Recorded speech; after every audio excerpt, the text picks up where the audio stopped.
नमस्कार दोस्तों, आप सभी लोगों का हार्दिक स्वागत है मेरे YouTube चैनल पे। दोस्तों, जैसा कि आप लोगों ने थंबनेल में देखा, आज हम लोग फैक्टोरियल कैलकुलेटर के विषय में चर्चा करेंगे। ठीक है, इसके पहले हम लोग सिंपल इंटरेस्ट, एक्सपोनेंशियल और कंपाउंड इंटरेस्ट इनके विषय में सीख चुके हैं। ठीक है, अब जैसे ही बेसिक फंक्शन कंप्लीट होगा, हम लोग तुरंत ऑब्जेक्ट मैनिपुलेशन पर पहुंच जाएंगे। ठीक है, लेकिन दोस्तों, मैं आप लोगों से एक रिक्वेस्ट करना चाहता हूं कि बेसिक फंक्शन का मैंने पूरे एग्जाम्पल नहीं लिए हैं। अब ये आपको अपने माइंड में सेट करवाना है कि बेसिक फंक्शन में आप और कौन कौन से फंक्शंस यूज कर सकते हैं। ठीक है, उनके भी फंक्शंस आप लोग इस मेन्यू आइटम में जरूर से जरूर ऐड करिएगा। अच्छा, आज हम लोग फैक्टोरियल कैलकुलेटर की बात करने वाले हैं। तो ये तो पुराना कोड है। ठीक है, गेटवे ऑफ टैली में एक मेन्यू क्रिएट हो गई और हम लोगों ने 3 मेन्यू आइटम बना लिए थे। सिंपल इंटरेस्ट कैलकुलेटर, जैसा कि आप देख रहे हैं, है ना। तो इसी तरह मैंने ये फैक्टोरियल कैलकुलेटर को भी यहाँ पर ऐड कर लिया और इसमें ऑप्शन दे दिया अल्टर FACT। अब देखिए, जब भी मेन्यू जोड़ते हैं तो वो तो जाहिर सी बात है, या तो create collection, display report, alter report या परफॉर्म एनी फंक्शंस वगैरह, है ना।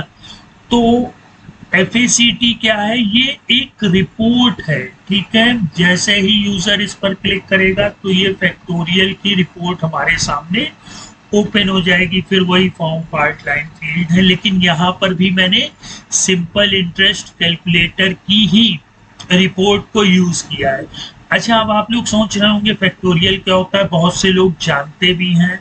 अगर मैं 4 के फैक्टोरियल की बात करूं, ठीक है, तो इसका मतलब होता है 4, फिर मल्टीप्लाई बाई 4 माइनस 1 यानी कि 3, फिर मल्टीप्लाई बाई 3 माइनस 1 यानी कि 2, फिर मल्टीप्लाई बाई 2 माइनस 1 यानी कि 1। तो 4 3 12 दूनी 24 एकम 24। ठीक है, अगर हमें ये रिजल्ट प्राप्त करना हो, ठीक है, तो हम लोग इस फंक्शन का यूज करते हैं। ठीक है, अब आप लोग यहाँ पे देख रहे होंगे कि यहाँ पर तो एक सिंगल फील्ड दिख रही है, रिजल्ट वाली फील्ड क्यों नहीं दिख रही है?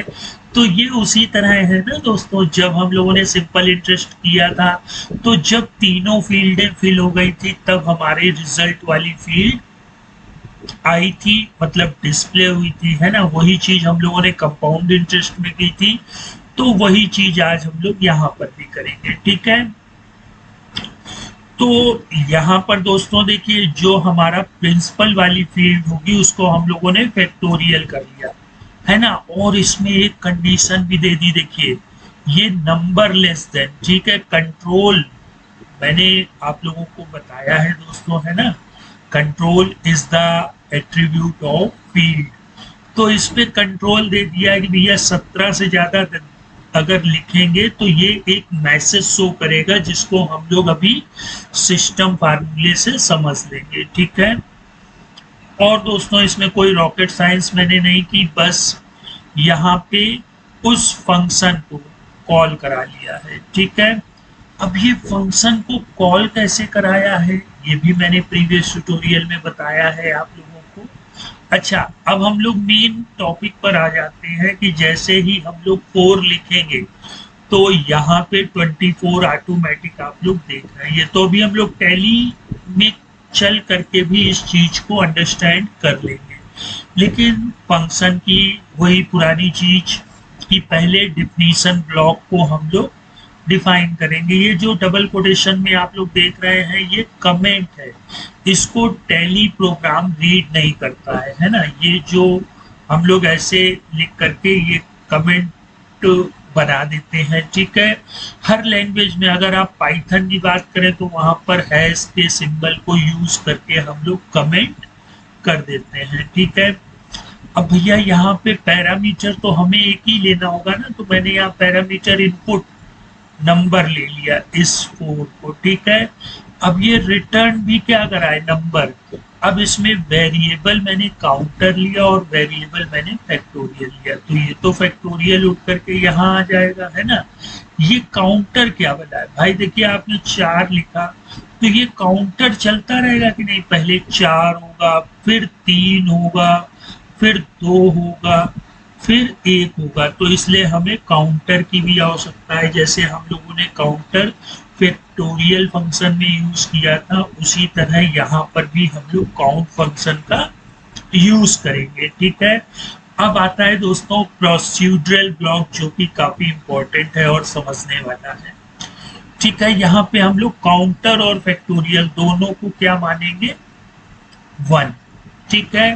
फिर इस फाइल को लॉग कर देंगे, लॉग ऑफ और लॉग ऑन कर लेंगे, ठीक है। अब जो भी वर्किंग होगी लॉग ऑन और लॉग ऑफ के बिटवीन, वो ये है दोस्तों, ठीक है।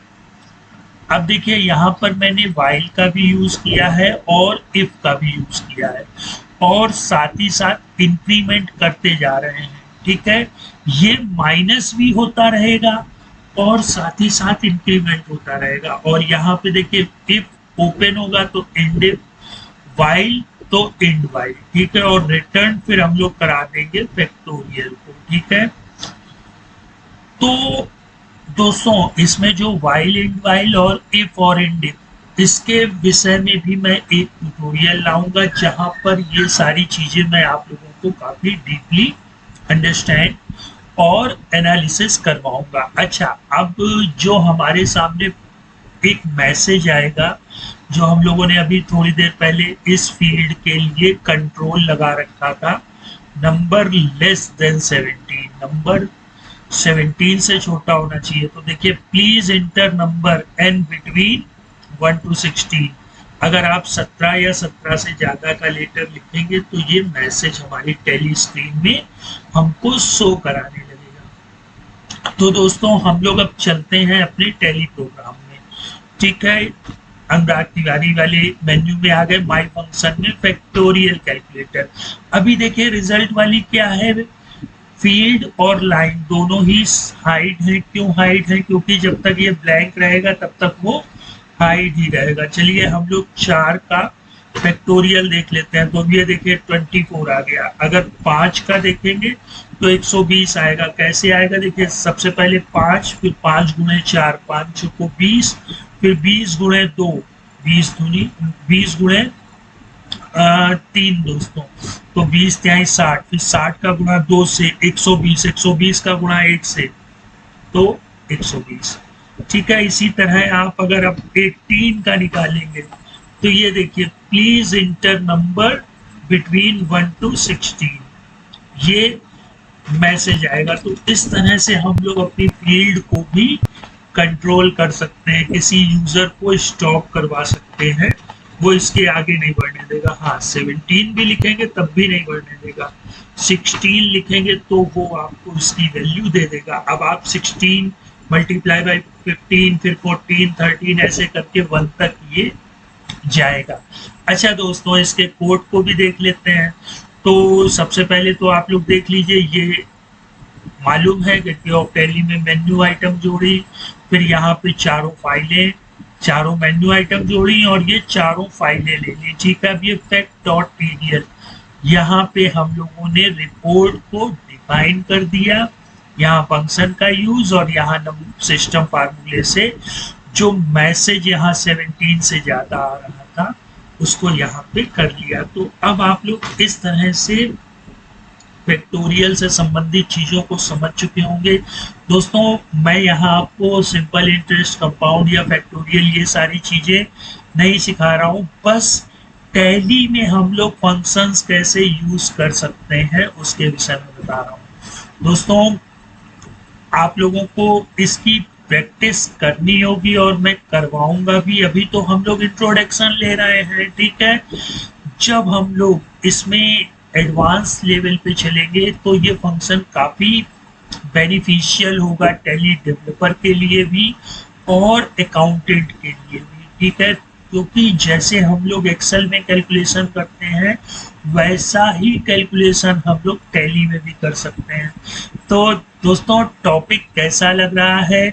अगर अच्छा लग रहा है तो मैं कंटिन्यू करता रहूँगा, और अगर आप लोगों का रिस्पांस नहीं मिल रहा है तो मुझे लगेगा कि आप लोगों को पसंद नहीं आ रहा है, तो फिर मैं दूसरा टॉपिक स्टार्ट कर दूंगा। लेकिन दोस्तों मैं जाते जाते एक चीज़ कहना चाहूँगा कि जो यूज़र डिफाइंड फंक्शन होते हैं टैली में, ये बहुत इंपॉर्टेंट होते हैं, और जो हम लोग कल्पना करते हैं कि इस ढंग की रिपोर्ट हम डेवलप कर सकें तो वो फंक्शन के थ्रू हम लोग डेवलप कर सकते हैं। तो दोस्तों अब हम लोग नेक्स्ट टाइम मिलते हैं बेहतरीन टॉपिक के साथ। तब तक आप लोग अपना ख्याल रखिएगा। गुड बाय दोस्तों।